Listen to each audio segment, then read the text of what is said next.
really hard time getting going in the morning. Oh, my wife. Even if it's sunny, it doesn't matter to get it up. It'll just... what do you want to call it, Spee? Extreme Home Pirate Ship. Extreme Home Pirate Ship Home Edition. Extreme Pirate Ship Home Edition. Makeover. Nice. I'm going. Don't be afraid to get in the shot, Spee. Well, we got Tennessee Orange on. Represent. Boom. Yeah. You know it. Need a little bit of this in there too. Oh man. Get out of here. Go. Oh man. We're on day 2. We're about to put this ship together. We're about to knock it out. The first thing we got to do today is get the base leveled up. We don't want kids all tipsy and running sideways. We don't want them falling off the ship, so it's a good idea to get it level. So what we've got is we've got 4-inch solid blocks that we've split in half. We're going to put one on each of the back 2 corners, one here and here at the where the bow curves over, and then one at the very tip. So we're going to have a total of 5, and we'll show you the process as we go here.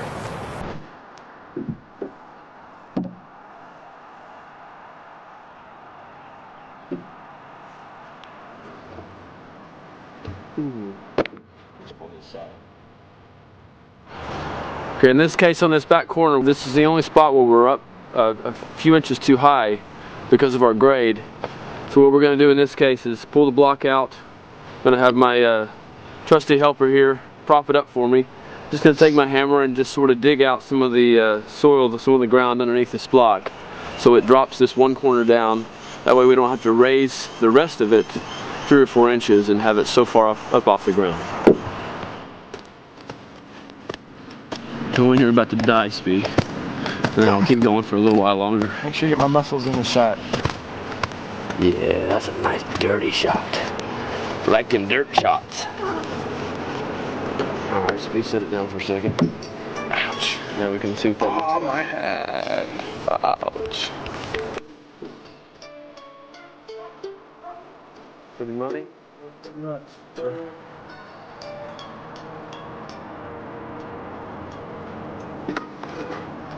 One thing we can do on this base before we call it completely ready to go is take a string line, run it from the bow all the way to the stern, and just lay it down flat, pull it good and tight, lay it flat. If you see a gap somewhere in the middle, you know that you're not completely flat. If you see a hump or a ridge in it, then you know that the front of it maybe is dipping down some, so that will sort of help indicate where you need to come up, where you need to shim up on the base. So we've got the string pulled down the length of it. We're looking pretty good. We have about a 1/4 inch at most, which isn't really going to make a big difference. We can work with a 1/4 inch. If you've got a 1/2 inch or an inch, you definitely need to do some tweaking on your shims. But it looks like we're ready to go on this. Rock and roll.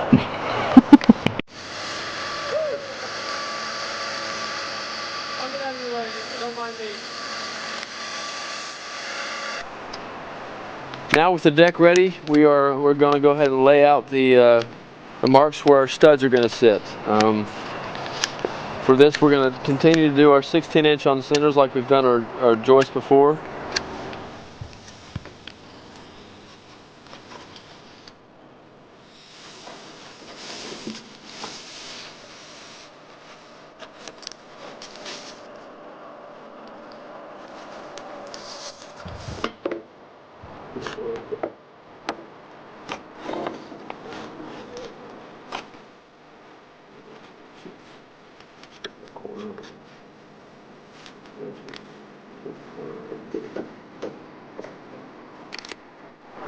But on the corner here, we're going to measure 2 inches back from this pivot point on either side. Make a mark and an X on the outside. The reason we're not putting a stud right here in the corner is that when we get our siding on later on, we need to be able to cut with a sawzall straight up that line, and if there's a stud back behind it, we will not be able to get that blade in there. But now we're at the rear of the ship. We're working on the rough framing for the rear access. we've gone ahead and found the center of the back here, which is 37. We've made a mark on 37.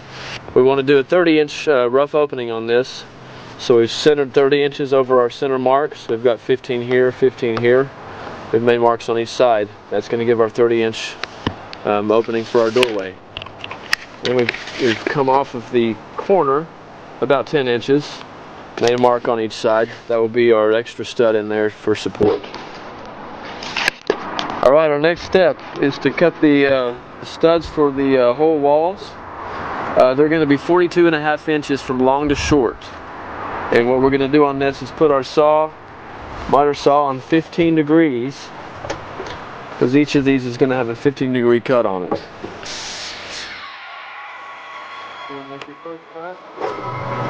We want to go 42.5 long, which is the long point here. This will be your short point.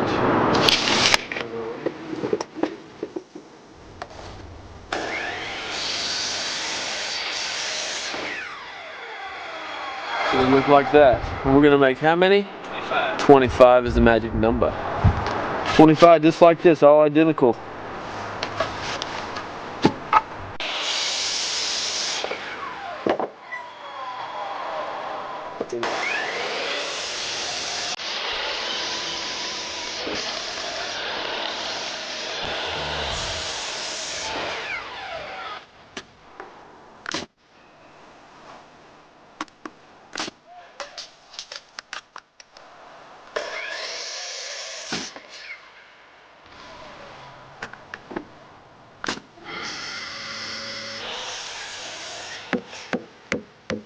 Just 1 second, Steve.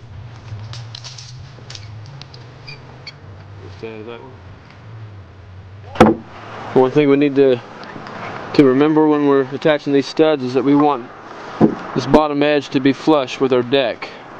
That way when we install our siding, it's a smooth transition from this flat piece to where it's on this 15 degree. So we're going to bring it right flush and pop it in.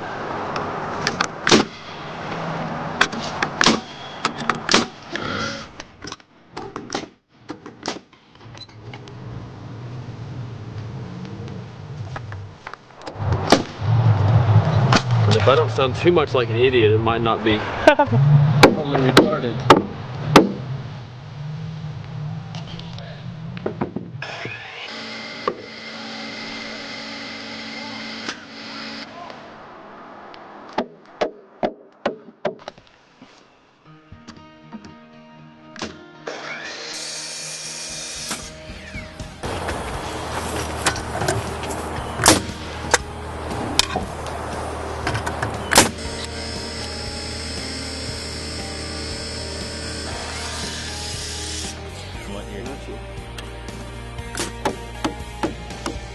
We showed you before that we want to make sure and make this line flush with this deck board. Well, when the deck board is cut a 1/4 inch back, you want to make sure you're flush with this rim band. So you're going to account for that, and the way to do that is just scoot it up a little bit. And you can even take your square and sort of plane it out and make sure that you're pretty close on lining up with the front face of this rim band, and you can easily account for that and it won't ever be a problem. Alright, you can see over here in this this rear access that instead of nailing from this side, I've done it on the back side. And the reason is on that, when you have kids going in and out, you don't take the chance of them getting snagged or getting scraped or scratched from those nail heads sticking out. So I've made sure and done that to protect your little pirates. Little tip from me.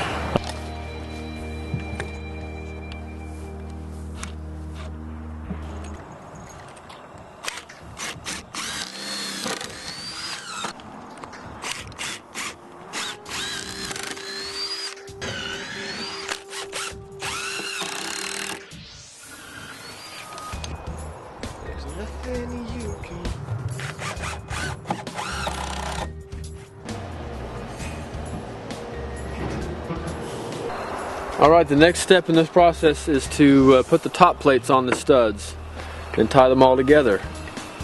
The first thing we have to do is find the width of this rear top plate. Why we do that is by measuring the distance between the long point of our studs across. And at this point you're not going to have an exact distance from stud to stud, just because of the variances in the way that they sit.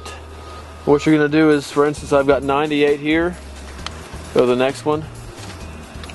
We've got 96 there, go to the next one. We've got 98, and one more, 97. Looks like about 97 is where we're going to need to be.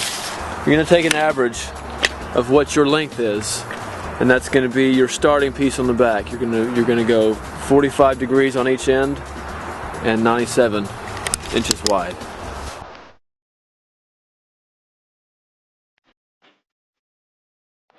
On this this rear top plate, what we're going to do is go ahead and find the center of it, half of 97, which is 48.5. We made a marking on the center of our plate. What we're doing now is trying to find where we're going to nail down. And we want to keep it square, so we're going to drop down here, measure our distance, and remember that's 15. We're going to match that distance up here. We're going to pull 15 from the center, make a mark, and an X to the outside of it. Same thing over here. So 15, put an X. Then we move our plate over.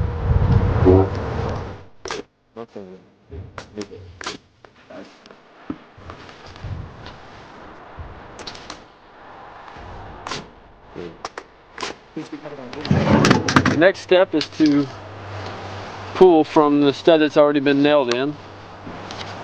You get your distance from this one to this one on the lower end. You've got 11 3/4 there. And transfer that to the upper. Make a mark at 11 3/4. Grab your nail gun. Notice we're making sure to keep the front of this stud flush with the corner.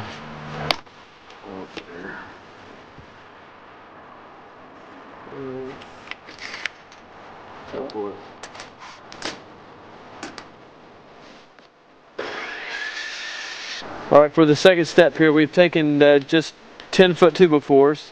We've cut a 45-degree angle on one end and just left the other end just hanging over. We'll cut that one later. But we go ahead and set it up here. And once you've got it matched up with your rear top plate, which has already been fastened down with nails,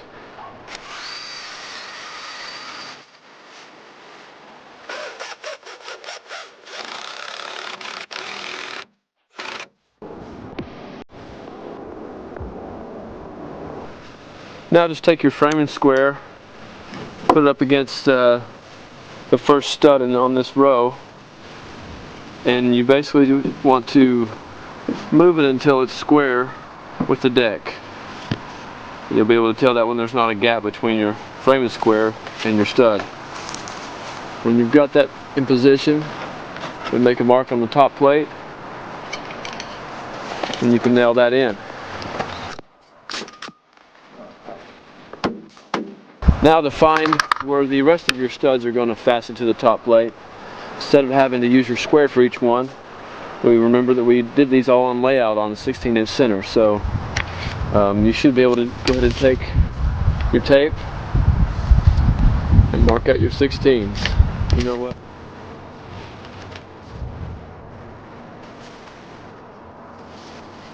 Now remember, on your last one is not on 16-inch centers because the layout didn't go that far. So for the last one, just simply take your tape, measure the distance. From the outside to the outside here, you have 13 1/4. We're going to transfer that one up to the top, 13 1/4. That's where your last one will be fastened.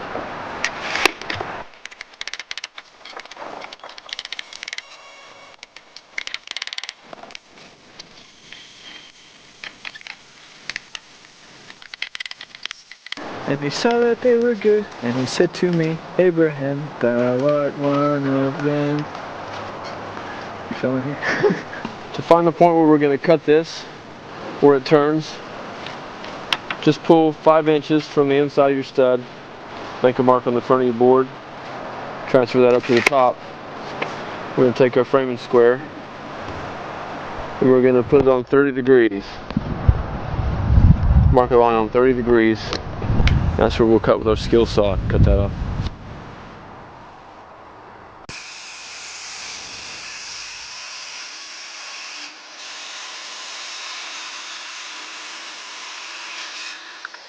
Here we're going to temporarily put a brace across this section of the ship so that we keep it square as we work on the next part of the top plate.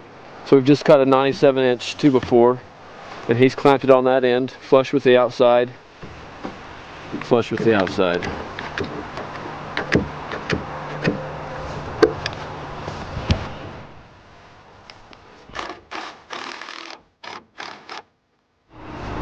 One thing to remember on these from this lumber, sometimes from the mill or from the store, it doesn't come completely square. You'll just need to take it to your saw and cut it off square so it's ready to go. But right here we've taken our top plates and we've let them hang over just rough on the end because we will cut them to size in a minute. But we've got an 8-foot piece here on each side, and when we did our 30-degree angle on this previous one, we're able to just butt this right into it, drill a pilot hole, and attach the two at the joint on each side.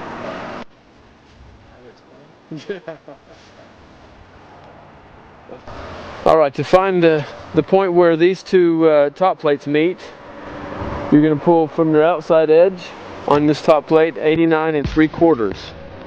You see how we've made a line on the lower plate that corresponds with the line on the upper. We've moved this 2x4 so that there's that pivot point right in the center.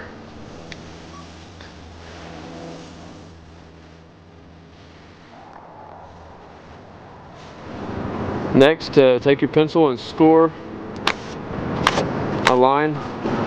That will give you your cut mark for the lower plate. And on the upper, transfer your line on the sides up to the top. And then just take your square, make a straight line across. That will be your cut line for your top plate.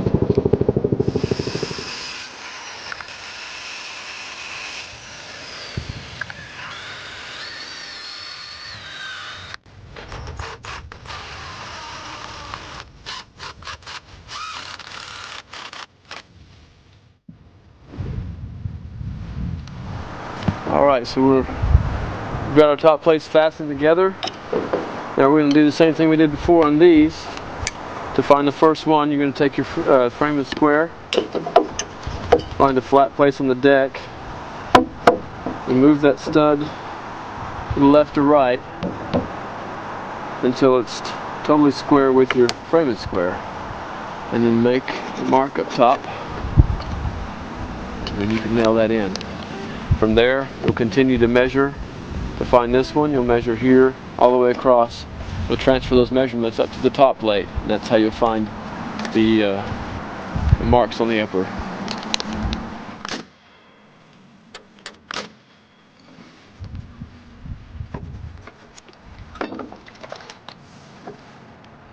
Seven.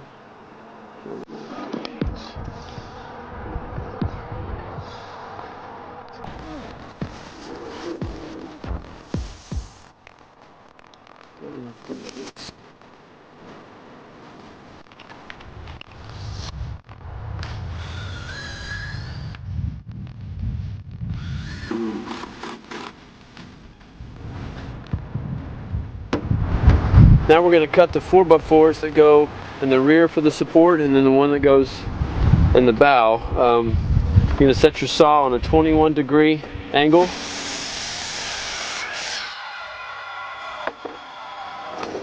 There you want to pull 44 inches from long point to short point here,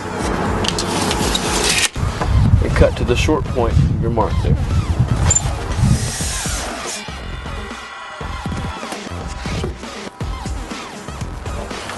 To install our 4x4 in the corner, we're going to set so that the two outside corners of your 4x4 are flush with the face of your top plate. If you do that on the top and on the bottom, your siding will plane out across the back and across the side.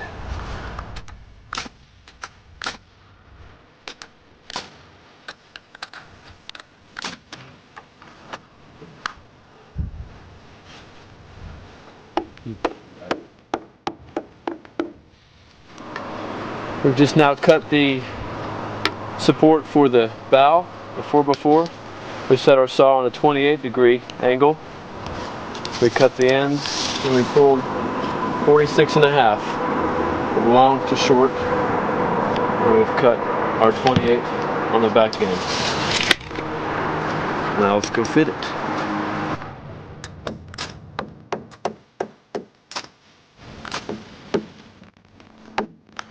I don't see any spiders. They're on my